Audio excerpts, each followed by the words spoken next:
Hey, it's 2020. It is. Yep. And we're just a couple of computer folk over here enjoying the new year and the new decade and the fact that the NFL playoffs are here. This is where the computer folk really shine. It is. Man, that was a season's worth of data. That was one hell of a press conference. We got some computer folk in the back, too, that you can't see that are just making everything work. We want to give them a shout out. The back end, the scouting is going well. Updates are immense. A lot of hamsters just running. And what about, so I wrote this in the chat that we had the other day, the Saquon, like the discussion, doesn't that sound like he's telling Saquon, like, you know, when you two parents are sort of like telling a kid, yeah, you weren't planned, but I'm not going to exactly call you a mistake. You seem to have more experience with this than I do. I love, we love you, but, wasn't exactly the most planned situation in the world. With Barkley, it was like, he obviously is like alluding to mistakes he's made in the past, and he doesn't name the guy specifically, but it's got to feel like, Barkley's kind of like, was I just like a drunken one-night stand type of thing? Like, Poor guy. Because that's the thing that we talked about when he was drafted, which is he's at his physical peak right now. And if you're not a team that is going to be winning right now, which you're not going to be when your quarterback is Eli Manning, guy that wears a beanie when it's pouring rain, which tells you what his brain is currently like. When you draft a running back like Saquon Barkley, first off, at number 2, it's bad, right? But if you're a bad team, you're just wasting this guy's athletic prime, which sucks because as much as running backs are not valuable, watching ones that are incredibly athletic and great is a lot of fun. And it would be really cool to see him on a great team. Yeah, and we saw over the course of the last few games, like what, how great he can be. And they did win a couple of those games. They blew out Miami. They beat Washington in a sort of a thriller, and he had 92 rushing yards in the last game against Philly, and ultimately like he ended up with over 1,000 yards. He hit all the benchmarks despite being injured this year, and sucks. Yeah, if you could put him on one playoff team right now, where would you put Saquon Barkley? Because I have one, and it would be awesome. Houston. No. Okay. I'd put him on the Chiefs. Sure. Can you imagine how fun that would be? Yeah, but here's the problem. So I don't disagree that he would be like a very good player for them, but I've always had the issue with like a brilliant running back going on an offense that is like pass happy. Like it feels like they would almost have to slow their offense down to incorporate him. Oh, see, I disagree. I think they're the one offense that would say, oh, he's a great receiver. We love to throw the ball. We're going to take advantage of him in the passing game. Whereas if he went anywhere else, I do think that would be an issue. Like I would hate for him to go to Houston and be like, you know what, Will Fuller, we're going to try and keep your hammy on ice here. So we're going to run the ball 40 times with Saquon. That was the one thing that had been missing from the Chiefs offense is these like throws to the running backs. Yeah, their screen game's been poor. Damian Williams somehow had 2 runs over 80 yards this year and only averaged 4.5 yards a carry. Hate to see it. How bad is that? Oh, man, I said I wasn't going to say hate to see it. That was my New Year's resolution. It's okay. All right, we're restarting. There have been a lot I've already broken all my New Year's resolutions and were 7 of the Ten Commandments. In the Did you actually have a New Year's resolution? No. I mean, I have a few, yeah. I have some very opinionated. Yes, you tweeted them out already.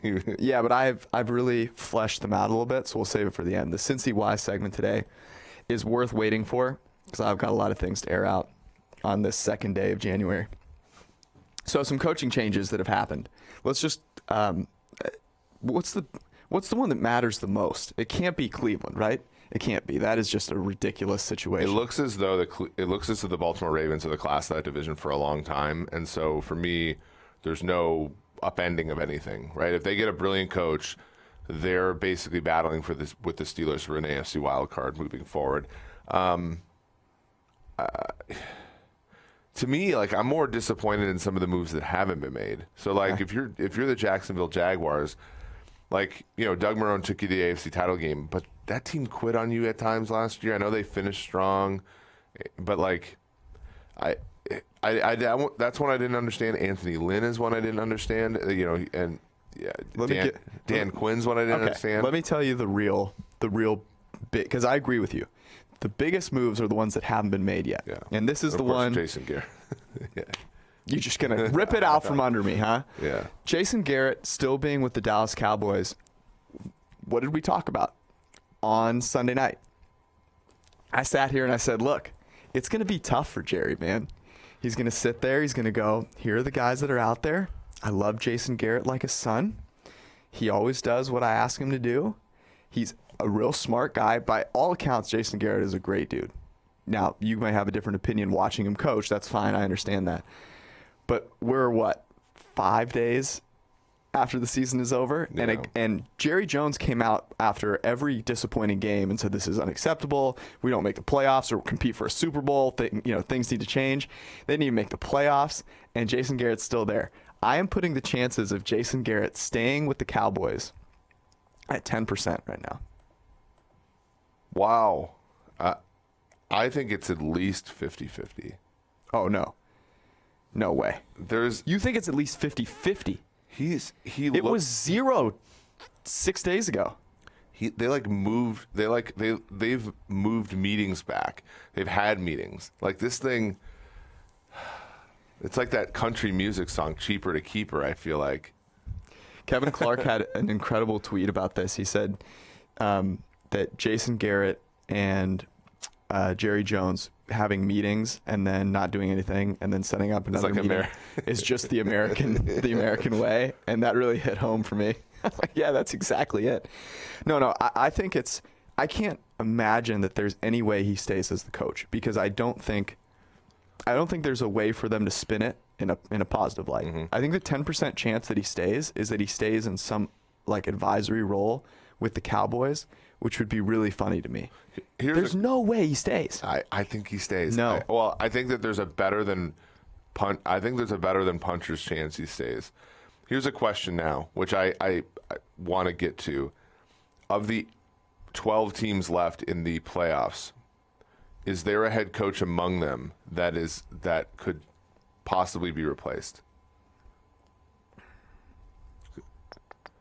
Because I have one, and it's something that I brought up, a few times and gotten mocked and ridiculed for, but I think it has a chance.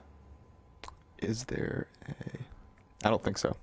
So I think that there's a better, so here's the thing with Garrett, right?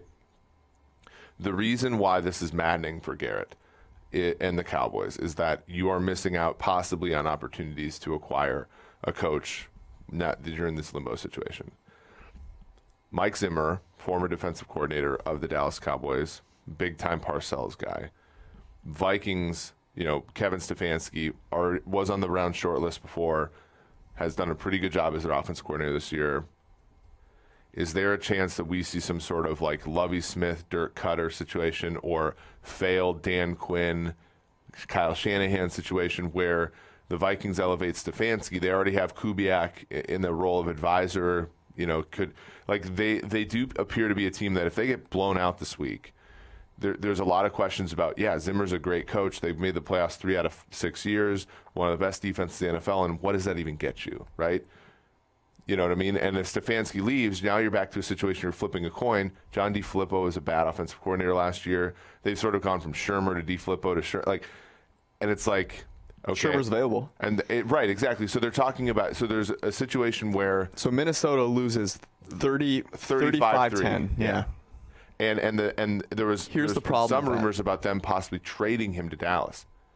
Trading Zimmer to Dallas. Yes, for a draft pick. I can't possibly imagine Dallas bringing in old Mike Zimmer as the face of this new young team. That makes no sense to me. But the issue that I see, I don't hate that. The issue that I have with it is if they get blown out by New Orleans, their offense probably looks pretty poor, and I can't imagine them elevating Kevin Stefanski at that point. What if they lost their 42-28? Then everything stays. You think that's a respectable enough outcome? So Cousins presumably plays well enough to get them on the scoreboard 4 times. Defense is a disaster.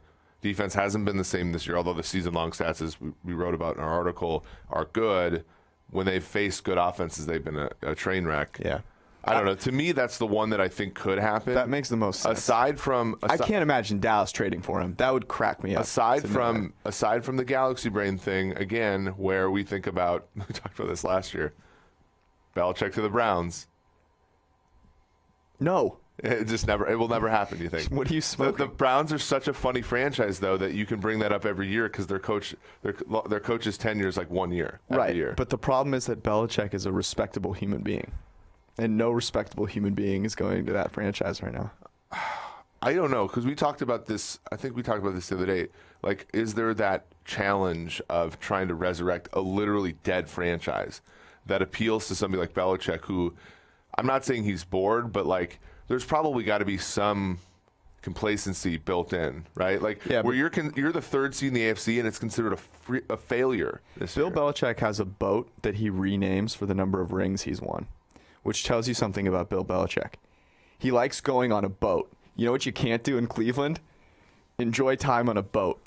There's no chance this dude wants to go spend 5 hard years toiling in Cleveland. For what? For what reason? The dude's already the greatest coach of all time. He has a lovely, I don't know if it's his wife or girlfriend now. Are they married? Anyways, I don't think so. They enjoy spending time on the boat. We've seen him on vacation. There's a 0% chance that Bill Belichick wants to go deal with that dumpster fire. It's going to be some young guy who's like, this is my chance to prove it. If I can make the Browns respectable, I can do anything. And then he's going to go in there and people are going to start leaking information about what he does on New Year's Day, and it's over. Okay. I mean, I've seen, like, historically, like Vince Lombardi died as the head coach of the Redskins, right? Like, he literally went to that franchise to try to resurrect it. Like, there's something in it, you know, there's some unfinished business, obviously, in Cleveland because he got fired by the Browns. Like, all that kind of stuff. I feel like there's, like, a non-zero but trace chance. It's negative. I'd say there's a better chance that Bill Belichick is the next commissioner of the NFL than there is Cleveland Browns head coach. Can you imagine? There's a better chance that he's the next Redskins head coach than he is the Cleveland Browns head coach. Or Cowboys. Wouldn't it be compelling, though? I think there's a better chance he's the next Cowboys head coach. I don't hate that either. Who should the Cowboys hire? Jason Garrett? Kellen Moore? So, like, and Chris Richard? There was that rumor that they fired everybody, and then that, of course, was false. Yeah. I don't think it's like Kellen Moore is like 14 years old, so it's sort of hard to put that one there. Yeah. This is why I think they're still they're trying to figure it out to Garrett, right? Well, like, is Matt Rule? I mean, Matt Rule's team came up pretty flat yesterday, but like, is Matt Rule? He looks great in his arch smock. Dude, he's something, isn't he? Like, appearance-wise? Him spitting on himself? Dude. Wearing an arch smock and a hoodie? I mean, indoors? There was always the hot candidate was always Chris Peterson of Washington, and he has stepped down and taken an advisory role with them.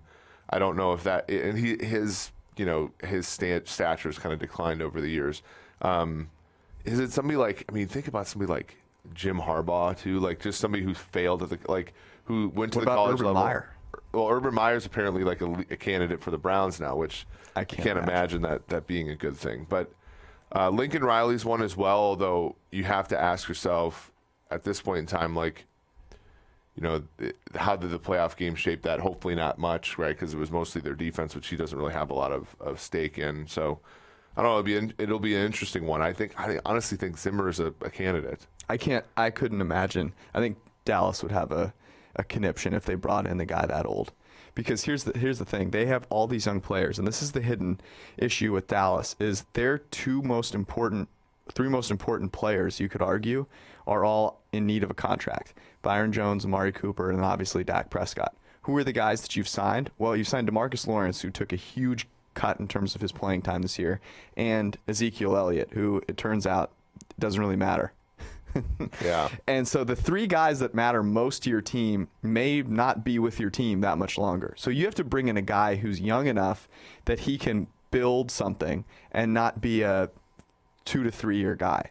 So the only options, I would throw Robert Saleh in there because he's a guy that brings he's not an offensive guy, but he has the type of personality where he could probably get a good young offensive guy to come with him. But he's known as someone that is no nonsense and could create a decent culture there, which seems to be what was lacking with Jason Garrett. And as long as you have a good offensive mind, but you know me, I think you have to have an offensive guy, and I think it's Lincoln Riley. Because you can't. I mean, you can't. You risk losing him. You risk losing. That's literally what the Vikings are dealing with, like the Zimmer thing. And not that Stefanski's some like young genius, but like you do risk. Like I do think they're having post-traumatic about losing Shermer. DiFilippo comes in, right? Yep. You waste a year of Cousins' first contract, right? Like so. The Browns one is the one that really is interesting to me because they seem to be associating themselves with candidates that are legit. Yeah. Except that there's a lot of things that have come out about the Browns that don't seem legit, right? And all these things all of a sudden start to leak.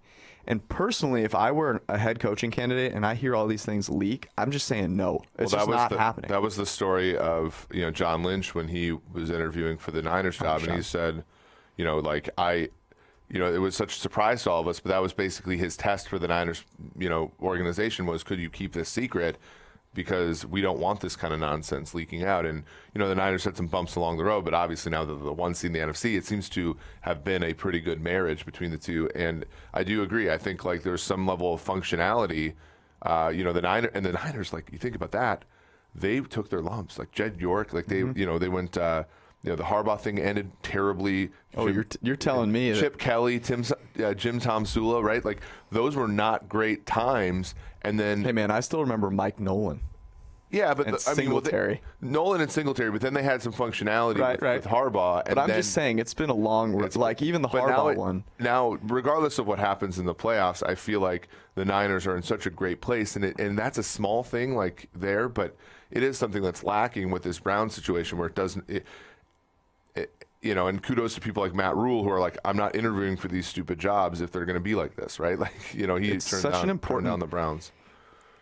Structural integrity is so freaking important. It's important just in this office that we're sitting in right here that, things that you tell people don't get out. It's important at the NFL level. It's important everywhere. And if you just can't have that one modicum of decency, I think it should write you off in a lot of different ways. The last thing that came out was that Baker Mayfield was out drinking in Austin. Same. So who cares? What? What I would be concerned about is if it came out that Baker Mayfield's been sitting in a dark room by himself, not drinking anything but kombucha for the past 3 weeks. If you had the season Baker had this year, you deserve a couple nights out. Stop it. I tweeted this out, but I said, we always talk about things in hindsight with respect to how successful that person's been. So like here, story of Tom Brady. He goes out and wins beer chugging contests. It's like, what a great leader. Leader of men. Yeah, everybody can relate to him now. Yeah. It's ridiculous. I'm going to make a bold prediction that Baker Mayfield in 5 years is on the verge of winning a Super Bowl with the Patriots. And Jameis is the quarterback of the Browns. I think there's a better chance that Belichick coaches Mayfield as a Patriots quarterback than as a Browns quarterback, and that the Browns are still looking for a head coach in when the decade turns in 2030. We're like, wow, Baker Mayfield, greatest thing that ever happened to the New England Patriots. Well, interestingly, I think just Dan Snyder's still the owner, but just to wrap this up, Rivera, I think is a good hire by Washington. I think, he says some dumb stuff, but honestly, the way that he acts feels like he understands that there are edges to be had in football. Goes for it on fourth down. He probably not as much as he should, but he's willing to. But he's willing to.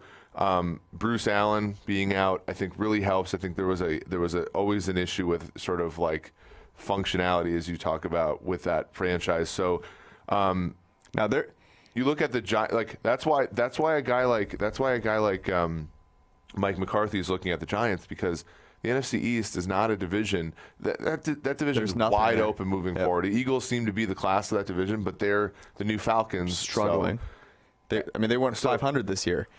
Here's the interesting thing about Rivera going. So I think having the second pick is very appealing to him. Now, they're going to take Chase Young. There's no doubt about it. But I'm going to say this again. They should consider taking Tua if he's healthy, or trading down, because that team has a lot of issues, especially offensively, and you don't know anything about Dwayne Haskins yet. You know nothing about him. And unless you have a good quarterback, it does not matter. Mm-hmm. And I don't mean average. I mean good. Yeah. You can't – it's like – what's a good example? It's like a comedian. An average comedian isn't good. You don't go, you know what? I'm going to check out this Netflix special by this average comedian. They're either really good or they're worth nothing, right? You're throwing tomatoes at them. And the Redskins and all these teams at the top of the draft, with the exception of, let's see, the Lions, I guess, they don't know any, or the Chargers. We don't know what Phillip Rivers is doing, but none of these teams have a quarterback. Well, we know what Phillip Rivers is doing right now. He's making a 10th kid, but we don't know what he's doing football-wise. Right, but my point is you do not know anything about your quarterback, and it doesn't matter if you have Chase Young if you don't have a quarterback. So why do you want to go spend all this capital just to be mediocre? Well, we're going to talk about this, I think, as the offseason draws near, but the problem is that Tua might not come through the draft. And we saw yesterday what the second best quarterback then would end up being. It's Justin Herbert, who, like, he'll get taken in the first round, great runner, but he's not like, if your choice at number 2 is Justin Herbert, Jordan Love, Jake. At that point, I'm taking Jake Fromm. Jacob Eason, you're screwed, right? So I'm not taking at that point you're trying to trade back. I'm not that insane. And you're trying to trade back. You're trying to trade back, and if you can't, Phil. By the way, the Phillip Rivers to Indy thing. That'd be kind of cool. How awesome would that be? Do you think I don't think there's any chance he wants to move there though. He's such a obviously family-oriented guy. I was saying that, like, the babysitter rates are going to go up for me because they're all going to flock over there. The supply and demand will be low. Yeah, I don't think the family would ever. The thing is, I don't think his family would move there. So he would just be. But he's very much though a traditional guy from that respect, right? Like Indianapolis, like, screams tradition, right? Like living in LA, San Diego, that's like liberal California. Don't you think, like, he'd want to make that move? No. Okay. You ever been to San Diego? I have been to San I don't Diego. think he wants to make that move. It's delightful. There's a 0% chance he wants to make that move. If they get Phillip Rivers, though, the Colts are the best team in that division. Assuming Tannehill regresses to the mean, yes. Yeah. I mean, the Tennessee Titans have been difficult to, well, not that difficult to beat, but they have been a team that has surprised us down the stretch here. Yeah. The Colts with Phillip Rivers could be a Super Bowl contender. They have all of the infrastructural parts that you want. They have a great offensive line. Frank Reich is a brilliant offensive mind. They have a defense that does a good job of maximizing all of their resources. Yeah. And they have a franchise, unlike the Chargers, that does a very good job of maximizing all of its pieces, which the Chargers have been on the other side, where everyone gets injured and they just somehow manage to underperform every year. The Colts are the exact opposite. All right. Games? You ready? All right, we're going to go in order of when they happen. So the Saturday afternoon game on ESPN, not surprisingly, is in Houston for like the 15th straight year. Buffalo at Houston on Monday morning, early Monday morning. I said I thought Houston would be a 4.5-point favorite. They're now 2.5-point favorites. I'm still struggling to figure out why Deshaun Watson is getting absolutely zero respect. Both of us liked the over 41 at the time, and now it's 43.5. So we were, I think, on the right side there. Houston minus 2.5, even if you have to lay the $1.20. I'm starting to convince myself that Will Fuller being back is going to help. With J.J. Watt being back is going to help. The issue, though, is just like, okay, does Fuller play the whole game, right, is one of those. And then how does Watson perform? I mean, because we talked about this. Like, it's just he has 3 games this year with grades under 50. He has 3 more games with grades under 70. For a really good quarterback, he just has some clunkers. And there's generally a common theme in them, which is that some of his best players aren't healthy. But there's also this possibility that Buffalo takes away some of the things they do best. I mean, Tre'Davious White can probably do a pretty good job on DeAndre Hopkins, and then it comes down to how the other players do. Oh, I disagree.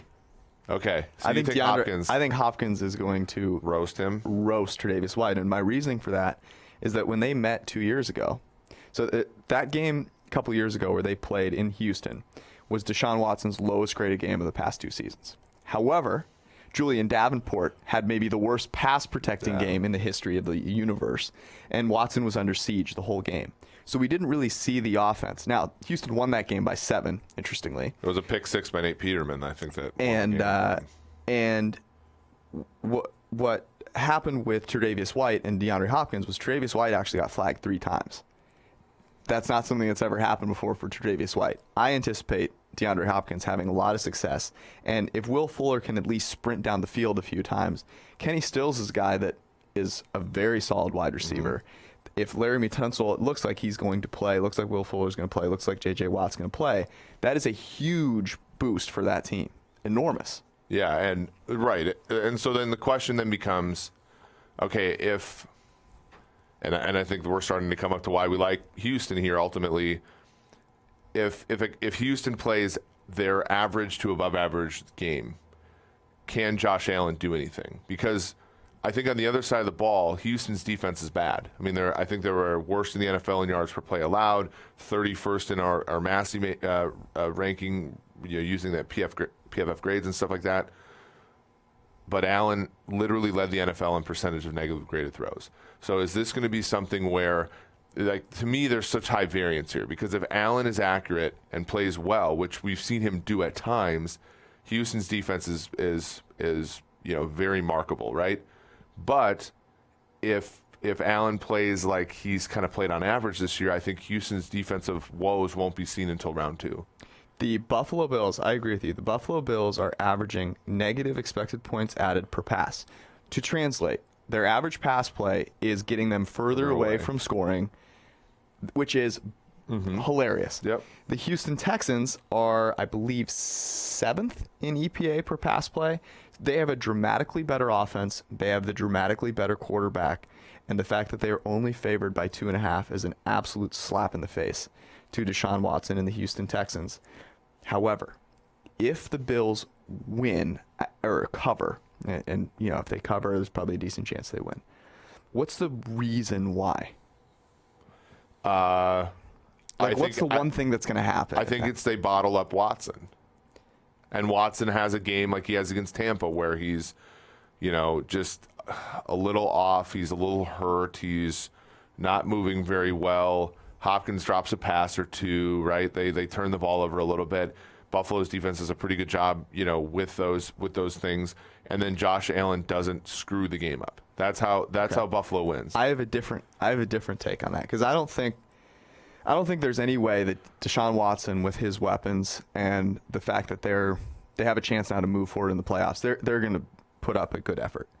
But the way that the Bills can cover this is Josh Allen, not the passer, but the runner, against a defense that plays a lot of man coverage, that isn't particularly good, and he just runs wild. And he has like 100 yards rushing. Yeah. And that's, to me, the way that the Bills can cover this is a Josh Allen, decent passing game, doesn't make too many mistakes, but as a runner is able to take advantage. Interesting you didn't mention Frank Gore. I did not, shockingly.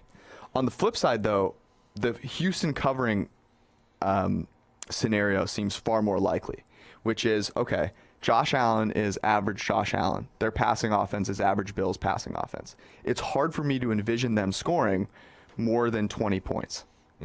Whereas with Houston, if Will Fuller is out there, they have one of the, I think, 5 best offenses in the NFL, and they're going to score over 20 at home. Yeah, and another thing that's not trivial at all is that the Bills' rushing defense. So the Bills' passing defense is one of the NFL's best. And you look at their secondary, they are top 6 or something in WAR generated. They're very good in terms of their top 3 players in the secondary. You get down to their nickel and their second guy, they're a little shaky, but they're good, right? But teams have had success running the football against them. Philly did, and Philly's not a good offense, right? Teams have had success moving that way. And an underrated part of Houston's offense is their running game is not a focal point. They run. I feel like they run the football that in a way that's set up by their pass. And Carlos Hyde is a runner that has gotten the yards that's blocked for him this year. And I think in this game, they can kind of control the game with Watson being efficient and also bringing in the big plays. And then Carlos Hyde legitimately helped them control the game against Kansas City. That's a great point. And I'm not trying to make a point of the running game is the reason here, but the Houston, to their credit, has done a really good job of mixing and matching to the point where it made a sled dog like Carlos Hyde look like a premier running back in the NFL this year. And if we know he's not, but that's something where... Check this out. So there was a point this season, I'm not sure if it's still the case, I'd have to check, but where the only two rushing offenses that averaged a positive expected points added per play, per run, were the Ravens, who were by a mile, and then the Houston Texans. Yep. Now, that tells you that the Houston Texans' run game is more efficient than the Buffalo Bills' passing game. Yep. Which, if that's the case, they're going to cover this number. Deshaun Watson is the better passer, but he's also the better runner. And I can't believe it took us this long to get to this point. But he took the week off last week. This is a game that they need. This franchise needs to win this game. The Buffalo Bills don't need to win this game. They already made it to the playoffs. They had a really nice year. For the Houston Texans to have a successful season, for Deshaun Watson to feel as though he is making progress, they have to win this game. And there's no chance that Deshaun Watson is going down without laying his body on the line. Do you want to hear something funny? So you talk about they rested their starters against Tennessee. After that 21-point loss, Houston's been outscored this year by 7 points. Wow. So they've played close games all year, and again, it's one of those issues where that, to me, that gives me a little bit of pause, right? But I just see this as being them being in a different class as Buffalo here. Buffalo, a very good team that's done a very good job of elevating from basically a team that was in the dumps, and now is I think what is going to be a perennial playoff team. But right now, I think despite like some of these like random stats that have gone against Houston, I think that they're the better team, and I think that they cover the number here. I'll close it out with this: the Buffalo Bills did not beat a single playoff team this year. Yeah, they beat the Titans with Marcus Mariota, which, by the way, does not come close to counting. The Tennessee Titans with Marcus Mariota were a top 5 pick team coming up. Whereas the Houston Texans have gone into Kansas City, beaten Kansas City. They've beaten New England handily, right? They're a team that wins games against good teams. They know how to do that. And for whatever that's worth, that matters. And Houston had, and this is going to come up in another game, Houston had the second toughest schedule per average PFF ELO. Buffalo had a 29th. So, yes, I think stepping up in class is often, the times that Buffalo stepped up in class and won, it was against Duck Hodges and the Pittsburgh Steelers, which we know now not a step up. A bit of fool's gold. Yeah. Obviously, Tennessee missed 4 field goals in that game, and Marcus Mariota is the quarterback. That's not going to happen. That wouldn't have been the case this time. So, yeah, it's just a different class here, but again, if you're going to buy into Houston, buyer beware, because there are this is not like a stone cold lock, in my opinion. Okay. Tennessee at New England. The PFF Twitter account put out a poll that I found very interesting. Do you know which one I'm talking about? Yeah, the Tennessee. Yeah, who's going to win this game? Titans or Patriots? And I think when I looked at it, there were 10,000 responses or something like that. 60% said the Titans. Which I don't know if that just tells you about the activity of people on Twitter at that time of the day, but the Patriots fans are they're out there. So for that to show up was very surprising to me. And then everything that I have seen from a media standpoint, whether it's who has the advantage at quarterback and people going, it's Ryan Tannehill and all these things, have taken the number, was 5.5, it's down to 4.5, which was, I think, what we kind of settled on Monday morning. There is a lot of love for the Tennessee Titans, which is like, are you kidding me? We've seen this happen over and over and over again.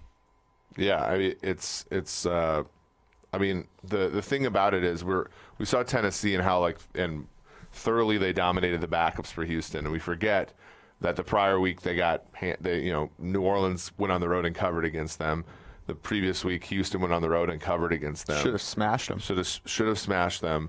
Tannehill continues to look very comfortable in the pocket. He is averaging 13.5 passing yards per play action pass.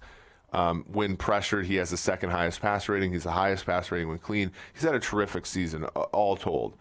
But there's no way that Belichick looks at this situation. And granted, going at 5.5, I did like Tennessee, but you look at this and you say, Tennessee to win the game outright, I don't think there's any way that Belichick allows Tannehill to get outside the pocket, right? And to have the comfortability that he's had before. There's also the fact that Tannehill has taken a sack on 31.5% of the times he's been pressured this year. Mariota is one of only 2 quarterbacks who was ahead of him in that. No quarterback has taken sacks at a higher rate overall than Ryan Tannehill. And that's why they're not scoring 45 points a game with him, because those sacks kill drives, right? You can be efficient throwing the football, but if you're starting at 2nd and 20, that's a tough move. Literally 1 of every 10 dropbacks, he's taking a sack. Against the Patriots, if there is a defense that is going to find a way to maximize that deficiency, it's the Patriots. They scheme pressure better than anyone else out there. And I just assume that there's going to be some New England-y thing that happens in this game. Remember when they faced the Falcons on that Sunday night game in a rematch of the Super Bowl, and a fog engulfed the stadium? They ran a jet sweep on 4th and 1 from the 1 and got stuffed. Yeah. I would expect a fog to roll in on Saturday night. I would expect Jim and Tony to be in awe of the fog. I would expect 3 trick plays from the New England Patriots, none of which we've seen before. And here's the kicker for me. And I think at 4.5, there is value on the Patriots, and here's why. The Titans' defense is terrible. Over the past, since week 12, they have one of the lowest pressure rates in the entire league. Mm-hmm. They're also contesting catches at one of the lowest rates in the entire league. And if you're thinking about what's wrong with the Patriots, well, it's been that Tom Brady's either been under pressure or his receivers have been, dealing with contested targets at the catch point and not getting open. And who are the cornerbacks for the Titans? A bunch of guys that used to play, right? LaShawn Sims. Exactly. They're nobodies. So the Patriot, this sets up perfectly for no one believes in us. You're coming into our house. We still the road to the playoff, the championship, the road to the Super Bowl still goes through New England, whether it be foggy or not. Probably will be. Yeah. Here's the thing: if I'm a Kansas City Chiefs fan, right, I'd much rather see New England in the 2nd round than than I would Houston. I think Houston has the ceiling that I think can beat the Chiefs. It did. Yeah, right. And whereas I think New England's ceiling is not as high, but in this particular game, what I think this is a tale as old as time, right? We looked at last year, the Chargers were the next up and coming team. They had a great defense with playing 7 defensive backs and all this kind of stuff, and they get throttled in the playoffs by New England, right? Tim Tebow, threw for John 3:16 number of yards against the Pittsburgh Steelers, and he literally they got 50 yards of total offense against the Pats, right? In the playoffs, New England does a pretty good job. Yeah, obviously McVay last year, although some of the allure had left McVay by then, but it is something where, to me, I don't think Tennessee's offense is going to beat the brakes off of New England's defense. This game is mostly going to be about if New England can score enough points to win the game. And to your point about Tennessee, they don't create pressure. They can't cover. So, I think it looks better for New England than people think. Yes, which is why, despite everyone loving the Titans, this is a 4.5 point game, right? So we just talked about Bills Houston, where we made a pretty decided case that Houston is the better team. Yeah.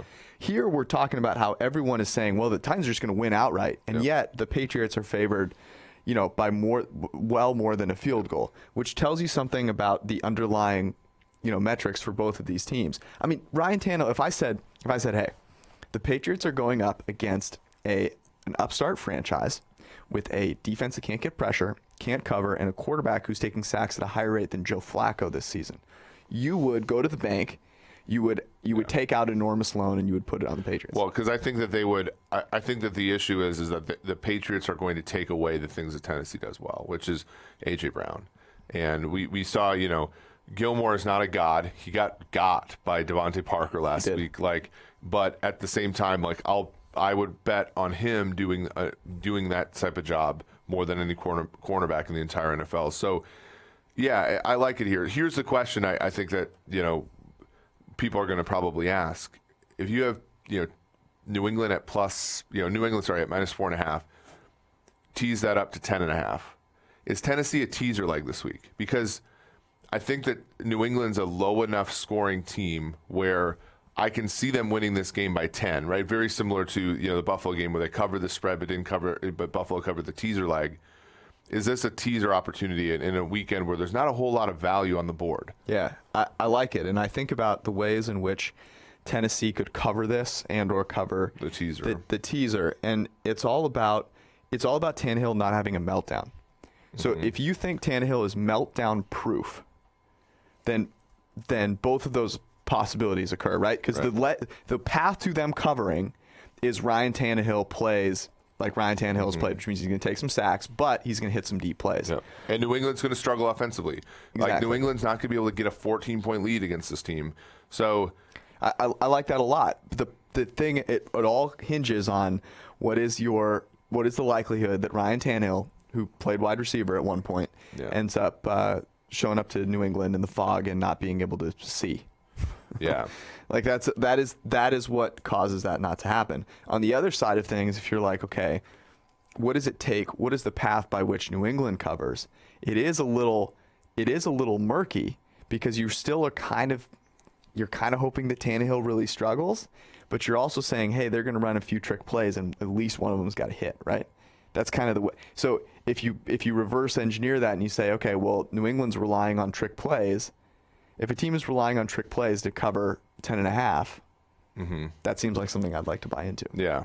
So that's a leg that I kind of like. Speaking of another leg that I kind of like. You have two legs, which is surprising because you just went to the sports book in Indianapolis where having two legs is not very common.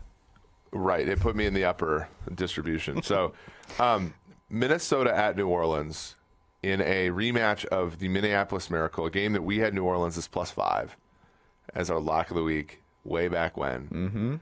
And while my family and I were on a family vacation in San Diego, Stephon Diggs running into the end zone and me sweating out whether they're going to kick the extra point, everybody else had fun. That was a little bit less fun for us. Here's the thing. New Orleans is anywhere. It depends upon where you look. 7.5-point favorite to 8.5 is where I've seen it. How does Minnesota keep this game close? So I was trying to figure this out, and I had this as like a 6-point spread on Monday, and the reason for that is if Thielen plays, so like let's say Thielen is 85%, and you go, okay, which offense is more explosive? Not which offense is better, but which offense is more explosive? It's the Minnesota Vikings. In fact, this season, their expected points added per pass play is higher than that of the New Orleans Saints. Now, I know that includes some Teddy Bridgewater, but just humor me for a second.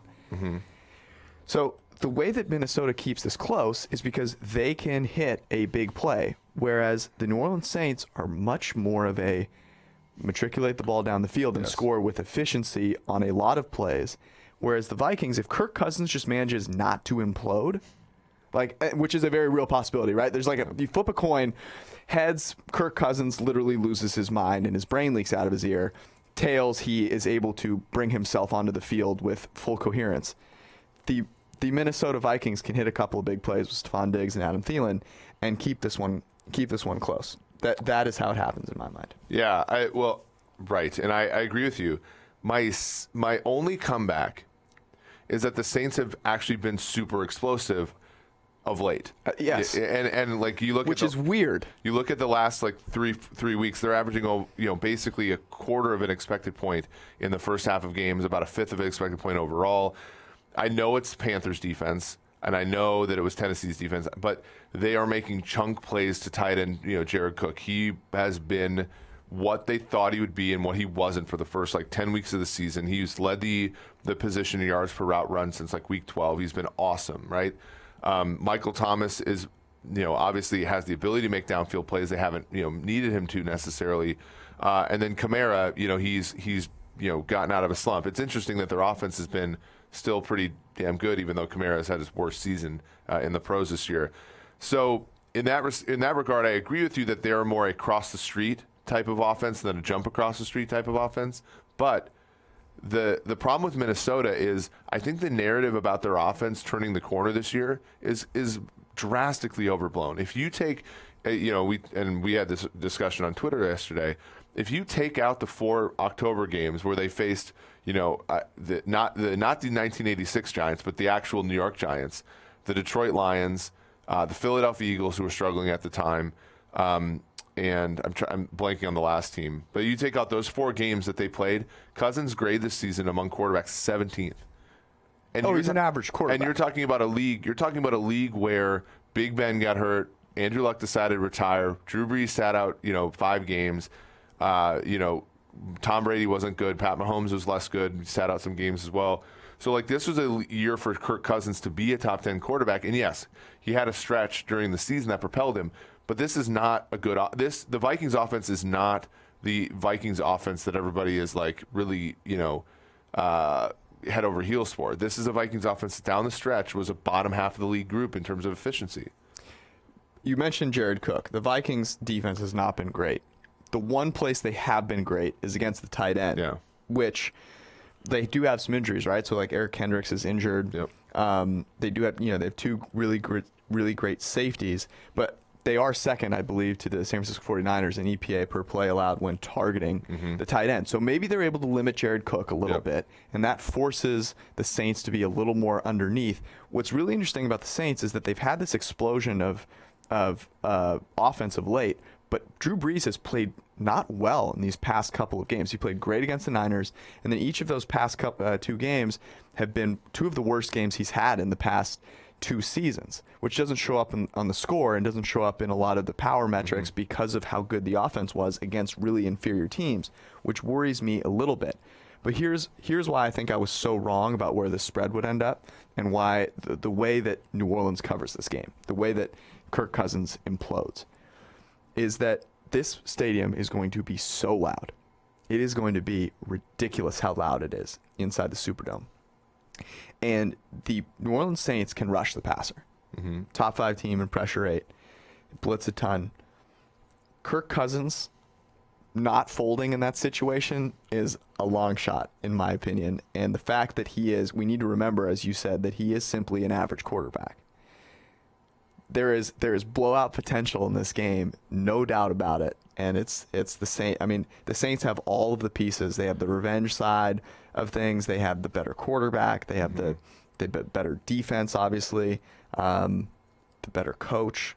So I don't know. It's the path for the Saints to cover 7.5 seems daunting when you just look at the power ranking of both teams. But when you think about the matchups, I think it makes a lot more sense. Yeah, and so for this one, when we're looking at betting angles for this game, I'm much less inclined to lay the 8 with New Orleans. But here are a couple ways that I think about betting this game in terms of sort of derivatives. And we wrote about one on PFF.com, so go ahead and take a look at it. One of the ones is Saints first half over, right? Because we've seen at times the Saints get off to a hot start. We saw it against Carolina. We saw it against San Francisco, and all of that. They continue to do well in that game. Get off to a hot start and then kind of, run the game out because they're ahead. But right now you can get 13.5 first half points, which you're basically asking that Saints offense to score 2 touchdowns in the first half. And, you are laying a price for it. 14 would be, somewhere more, even 100 minus 110 type of thing. Either one of those I think you can't go wrong with. Another one that I really do like is teasing this game down to 2.5 or less, because that way, if this game's laying at 8 right now, you can take a 6-point teaser down to 2. All the Saints really have to do is win the game by a field goal. You match that with what we talk about with Tennessee, or what we might talk about a little bit later with Philadelphia, and that's a pretty good. That's teasing to 2 key numbers, 7 and 3. I think is a pretty solid play. This is the one time that I really like your teaser analysis. It shows that you have been deep in the depths of degeneracy for the past 3 days. You came out just to do the podcast, actually. Yeah. It was noticeable that your voice had, you'd really been grinding it out over the past few days. I had to watch I had real money on Justin Herbert yesterday, and I was sorry. Yeah. But this makes a ton of sense, because the idea that the Saints would manage to lose this game after what all has happened is really hard to fathom. And they have such an advantage over the Vikings in basically every aspect. I actually think there's probably a lot of, the Vikings have a good defense, and You're like, is their defense better than the Saints' defense? Well, and right. I actually don't buy that. I don't think that the Vikings defense is better than the Saints. And there's the narrative that Zimmer has performed well when playing against GOAT quarterbacks, which historically has been okay. Like they bottled up Rodgers, but we're finding out that Rodgers is not that good, right? Like since Zimmer took over in 2014, Rodgers was MVP, and then since then he's been a steady decline. I miss the old Aaron Rodgers. Yeah. Breeze had some games. Breeze had some mediocre games, including the first half of Minneapolis Miracle. Matt Ryan as well. But this season, they faced what I would consider, they faced the Lions. They gave up like basically over 400 yards. They played Dak. They gave up over 400 yards. They faced Russell Wilson. They gave up over 400 yards. This season has been sprinkled in with Matt Moore's. They lost to Matt Moore, by the way. Brandon Allen, Eli, or Eli/Daniel Jones, Haskins /Keenum. Their season is weird, and why you can't this is a small sample sport. You have to drill down a little bit further, and this defense has struggled against good offenses, and I think that happens today. The thing is, you can't this week you can't hide your cornerbacks. I got excited. Xavier Rhodes is a below replacement level corner this year. Mike Hughes, their top graded cornerback doesn't crack the top 50. So if you're telling me that the Saints can't take advantage of that, I really like the New Orleans -2 teaser leg. All right, the Sunday night game is Eagles Seahawks. Now, aside from both these teams being birds, I feel like we're watching two teams face each other. And the reason for that is that both these teams have supporting casts that suck. Both of these teams have quarterbacks that are really good. Now, Russell Wilson certainly has played better than Carson Wentz this season, but the only reason that these two teams are anywhere near the playoffs is because they have two really good quarterbacks. And I'm trying to think about which one, like, both of these teams just play from behind, find a way to grit it out at the end, and play a lot of close games. And the Seahawks have won a lot of them this year, and the Eagles obviously, finished the season just barely hanging on to win. Yep. So which one wins out?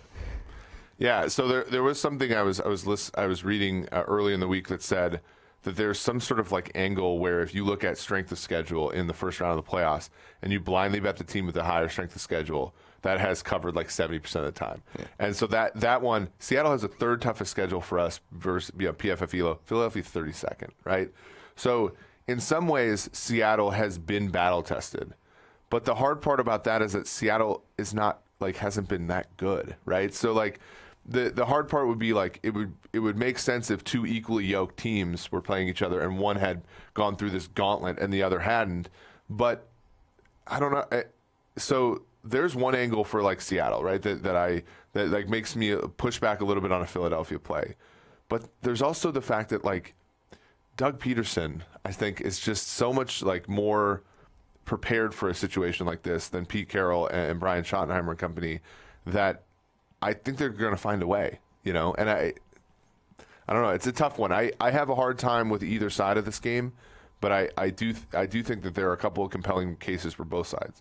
Yeah. So the thing with, these teams met in week 12. Yeah. Right? Well, we had the Eagles in our spread column. And one of the things about that game was the Eagles' pressure. That defensive line really, really got to Russell Wilson. They sacked him 6 times. That seems to be a very possible thing that could happen again. Like, there's no reason to say, well, all of a sudden the Seahawks' offensive line's gotten better. In fact, it's gotten way worse. Mm-hmm. Right? They don't have Dwayne Brown in there. It's been a real struggle for them. Yep. The other thing is that the Eagles' offense is very bad, but the places that they attack with the tight end and with the running back, the Seahawks have not stopped. Yeah. So refuse to change their approach. Right. They're just out there playing 3 linebackers, and like Dallas Goedert's really come on. Zach Ertz, it looks like he's going to try and play. But if you're like, hey, how do the Eagles actually grit out a win in the playoffs? It's exactly against a team like the Seahawks, who have no offensive line, and their defense isn't going to offer such a resistance against the one thing that the Eagles do, which is line up in 12 personnel and throw to tight ends. Mm-hmm. That's all they're going to do. So the compelling case for the Eagles is, hey, they're an underdog at home. We've seen this story before. And, oh, by the way, they're playing a team that has a great quarterback but nothing else. Yeah. Well, and we've seen this like repeatedly. And the crazy part is you and I watched that Sunday night game. Niners completely control the game, and somehow Seattle has a chance at the end, right? If you're going to take the points and bet Philly here, you have to know that that's a possibility. And it's a frustrating one because there really should be no reason for it in many cases. Now, the reason why I don't think that this is a game that we were going to give out or something as a spread picks article pick was Zach Ertz, Miles Sanders, Lane Johnson, Jalen Mills are all smashing it. Questionable, right? And Wentz doesn't have great yards per attempt, but he's had a pretty good year, all things considering, everything. And what I thought was good about the Eagles is after they took their lumps for a few weeks, what happened was their situation sucked, but it was sort of like it was contained suckiness. They knew exactly who they didn't have anymore. You know what I mean? Alshon wasn't playing for 10 snaps and then leaving, right? They knew Greg Ward was going to be the number one receiver, and J.J. Arcega-Whiteside was going to be their second receiver, and they just rolled with that as a sort of something that they knew. But these injuries being sort of this unknown here is something that I think could be a problem for them, right? Because the hardest part is, Lane Johnson plays 2 snaps and is replaced right away. That type of thing. Brandon Brooks is also out for the season. Yes. The question is whether the Seahawks can take advantage of this, right? Because their defense. Jadeveon Clowney had the game of his life against the Niners. Yeah. When Joe Staley was hurt, right? Like that's the kind of game that he has. But literally, in him. The Seahawks. So I think maybe the way that I would boil this game down to is which quarterback is given more opportunities to make plays. And which quarterback has to face more situations where they have to be Houdini to win the game. Mm-hmm. And I would be willing to say that Carson Wentz is probably going to have a 10% lower pressure rate in this game, maybe 15. The Seahawks do not get pressure. They just cannot. And so if you give him some time to find guys that are open, whereas Russell Wilson is facing pressure on 45% of his dropbacks, he doesn't have as many times that he can beat you. Mm-hmm. And you say that, okay, well, the guy that has more clean pockets is at home. He's and he's an underdog. Yep. That to me is kind of compelling. It's really hard because both these teams feel so like I just have no idea what I'm getting. The Eagles have basically been the Falcons this year in terms of everything going wrong. I think they have the most drops on 3rd or 4th down of any team in the NFL. Like that's exactly what the Falcons have been. Behavior. It's like it's not something that's stable, but for this team, it just happens. Yeah. This tricky. This number has moved a little bit. Obviously, not through any key numbers, but Philly opened at a -1. It got out to Seattle -2, and then now it's Seattle -1.5. I see it at -2 some places too. Yeah, so this is like you're not crossing any key numbers. Honestly, if you can get lucky enough to get any of each side at +3, that to me is like the best bet of the weekend. Mm-hmm. But I don't think it's ever going to get there. So the one option that because Seattle has not extended on any teams at all this year, they're a close game team. Is if you want to look at another teaser leg. I do think if you tease Philadelphia to +8.5, that's through the 3 and through the 7. That's another possibility, and you're getting a team like Philly who likes to play close games. Seattle likes to play close games. You don't really care who wins. You just hope it stays close. That to me, if you look at possible teaser combinations, you have 3-2-2, 6, 3 combinations of those that you can choose, right? It's just a teaser type of weekend, which I like because they're fun to play. They're generally agonizing though because you have to you have to kind of get lucky with the numbers that you can. Our last lock of the week we had Buffalo, and then we had to wait 2 days for Green Bay, right? And that was you won't have to wait 2 days for this one. Yeah, I do like that quite a bit. It's hard to see either team like really extending here, especially because the Eagles at home, you just feel like they're going to mess. It's going to be a crazy game. Like there's just going to be like 5 plays where you just go, are you kidding me? But and both teams love to run on 2nd and long, and so like it stays low scoring, and you're like, okay, well if it's low scoring, probably no one's going to win by more than 8.5 points. And then there's also the whole the Seahawks just continually get in their own way too. Both of these in teams that San Francisco game, or on the Sunday night, right? Yeah. The delay of game that pushed them from the 1 to the 5. I know. Which I actually don't think hurt their chances of scoring as much as people want to give it credit for. No, but just not taking a quarter, not having the presence of mind to literally just sneak that ball in, knowing that what are you taking off at maximum 10 more seconds? Like Russell should have just went up to the line of scrimmage and everybody's freaking out and snuck the ball over the goal line. Yeah, right. Because if you thought about that, it's actually interesting, right? So if they had tried to sneak and not gotten it, you have to spike the ball. Yeah. Okay, fine, but you still get 2 shots from the 1. Yep. Like that's not good enough for you. What else are you gonna do? And this is again back to the preparedness, right? Like we can say whatever we want about the Eagles' second down run rate. Talk about their penchant for enticing 3rd and longs. We could talk however we want about San Francisco and how maybe they're built too much around the run game, all that kind of stuff. But I can tell you this: Shanahan has told his team, if that's the situation, we're running a sneak, right? Or we're going to run a goal line, something that's, like another play would be like, that would be literally a play where I would look at the goal line fade. You come in, snap the ball, throw a fade to David Moore or whomever is out there, and if it's incomplete, fine. It's just like a spike. If it's not incomplete, whatever. But like, that's a thing where that some teams have prepared for that. The Patriots have prepared for that situation.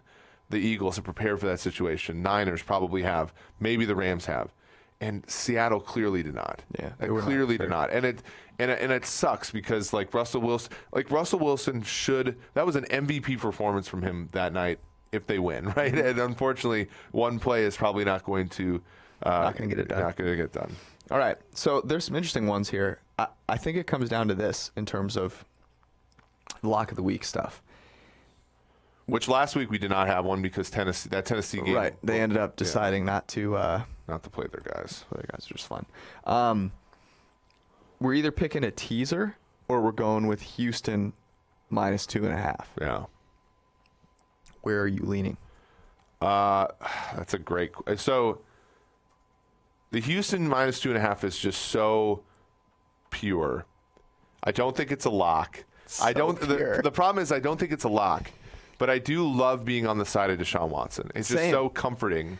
It's a good feeling, man. And the Bills, I like the Bills as a franchise, but I think this is another game where they, I don't know. The thing is, you're only laying 2.5. You're not laying the full 3. So if the back door's open, the Bills are going to win the game outright, right? It's not going to be one of those where we're laying 4. And Buffalo is down 10 with 3 minutes to play, and we're sweating out the last drive.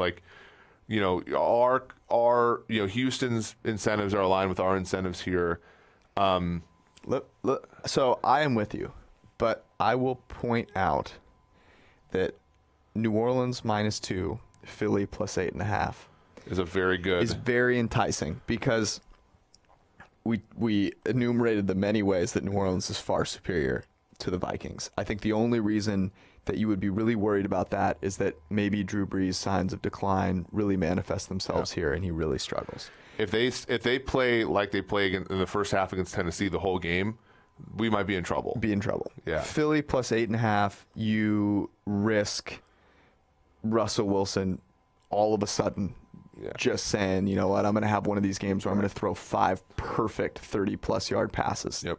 And he can do that. No quarterback has a better accuracy rate on over-the-shoulder throws than Russell Wilson. I mean, he's fantastic at them. But both of those scenarios feel pretty outlierish. So the Tennessee one is risky to me because of New England and just what they can do. Right, if they play Ryan like they did Tannehill against gets the food Chargers. poisoning, he eats bad crab the night before. Just happens. If they play like they did against the Chargers in the playoffs last year, this game, you're sweating out like the backdoor cover here. But Tennessee could win the game outright, right? So I don't know. What do you think? Where do you gun to your head? Which one do you have to take? My initial, I think so here's the thing. I think the game that has the most, where the market line is the most divergent from where it should be is Houston. Mm-hmm. So even though I like both teasers, I do think both of those lines initially are pretty efficient. Okay. And it looks pretty and we're not concerned about Will Fuller playing or Watt playing. To me, that's the only. I am kind of concerned about Will Fuller. Yeah. Here's the thing. The reason it's 2.5 is that people believe that the Bills defense is very good and that the Bills overall are very good and are just writing off the fact that the Texans have a far better offense, and offense is what matters. Yeah. And so do you think we'll see Will Fuller? Bill Bryan said, yes, I do. I think he'll play Sunday or Saturday. So that's really the bet we're making. We're making the bet that Will Fuller plays and that he matters, and I agree with it. All right. Let's do it. By the way, though, the teasers are still there, and I will be playing them. The teasers are still there. I think I took the New Orleans-Philly teaser on Monday because it just made so much sense. The Tennessee one was one we just openly discussed here. I also like. Tennessee keeping that game close is, I think, a fairly obvious choice. Nothing goes wrong with obvious choices. That's true.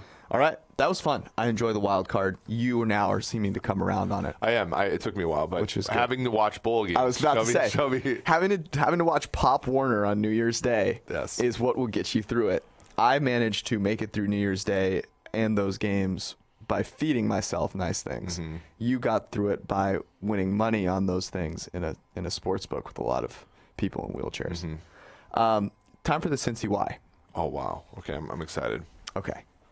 It's this time of the year, right? It's January 1st, and everyone has a New Year's resolution. And you turn on the TV, and it's just like how on Christmas, every commercial you see is a car with a bow on it, and then for the new year... And then me asking for the refund. Yes.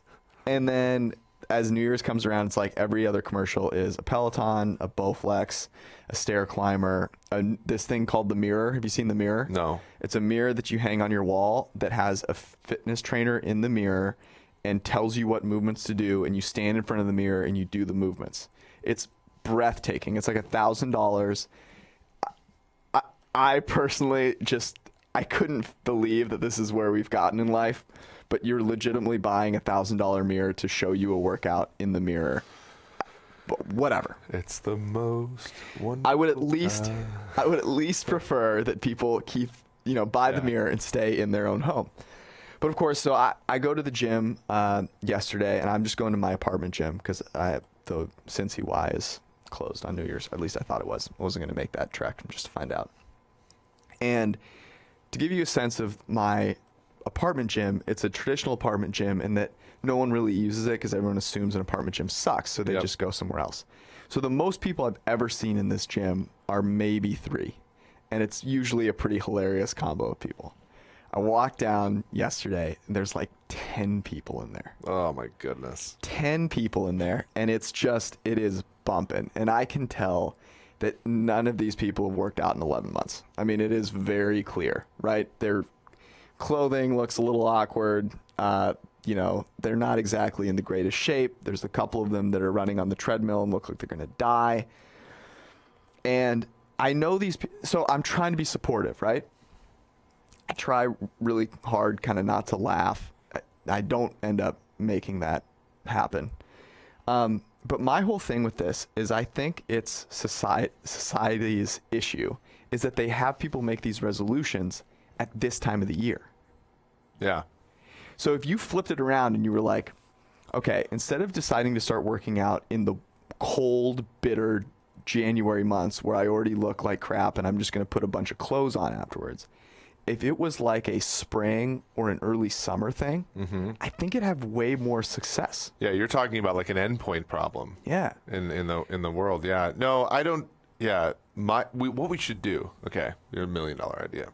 We should make a national holiday, like June 1, National Resolution. Get your shit together day. National Resolution Day. Yeah, National Don't Be Fat Anymore Day, where you decide to. And here's the other issue. But it's not just, so like, for example, I have a coffee addiction. I decided on January 1st, I was going to give up coffee for a month. And like, it's not just weight related things, but it's honestly like literally just like natural self-control day. Well, my problem with those types of things, and I think you can probably make some good out of this, but when people go, I'm going to do something for a month, I'm going to stop smoking cigarettes for a month. Yeah. Okay, great. Month goes by, back to a pack a day. I'm going to work out for a month straight. Right. Okay, that happens. I then eat 6 pizzas and don't work out for the next 11 months. Rinse, lather, repeat. People go into these things without any sort of plan, right? So they're like, the other problem is they get hammered on New Year's Eve. And then they go, okay, I got to make this happen. Like I told myself I was going to go to the gym. They have no plan. They go in there, they do a couple push-ups, they throw up. They're like, this is miserable. Lasts a week, just doesn't happen. So I think that's brilliant. I'd support that.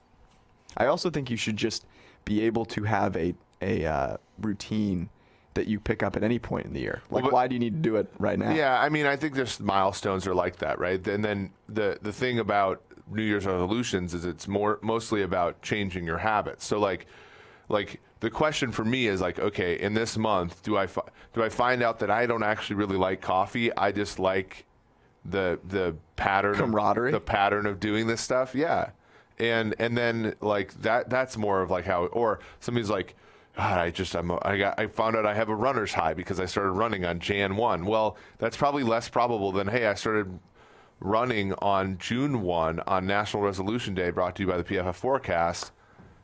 I think it has a chance. And you would have less. The other issue is people are traveling, so they don't have time to like actually think through a routine that would work for them. And that's why routines, you don't build habits because you don't have any, like nothing that you put in place is actually repeatable. Well, that's why I always like, so I've actually had different, like kind of for every month. And I'm like, well, I can't do alcohol this month because there's like this, and this. Yeah. And I can't do, certain other things other months. It's like, because, I can't give up meat this month because I have like, we have the party where we have a steak at the, yeah, sure. Yeah. So it's like, that's like the difficult thing too. It's that the endpoints are not like perfectly aligned, right? Well, I also think the idea of giving something up cold turkey is poor. I generally don't think people can do that very well. Yeah. So you're better off picking a moderate point, going to that, and then actually sticking to it, not feeling guilty or like having it be a hassle, and then actually being able to wean down. But one thing I disagree with. Like I only eat a couple of pints of ice cream a week. But that's the problem, I think. Like you are the problem. The problem is that most people struggle with moderation, and most people struggle with moderation in some parts of their life, right? So like you are very good in moderation. No, but like the fact that you can only eat. You limit yourself to 1 pint a week is, I think, a model of moderation. There are other things in your life where you're either hot or cold. Like we're all that way, right? And like, and so I think that's why the cutting it off cold turkey, I think, can be valuable for some people. But I do agree that the optimal choice is obviously moderation, but people can't pull that off. Okay, that was resolution talk. Yeah. National Resolution Day, June 1st. Mark it down. Yeah. Maybe we go May.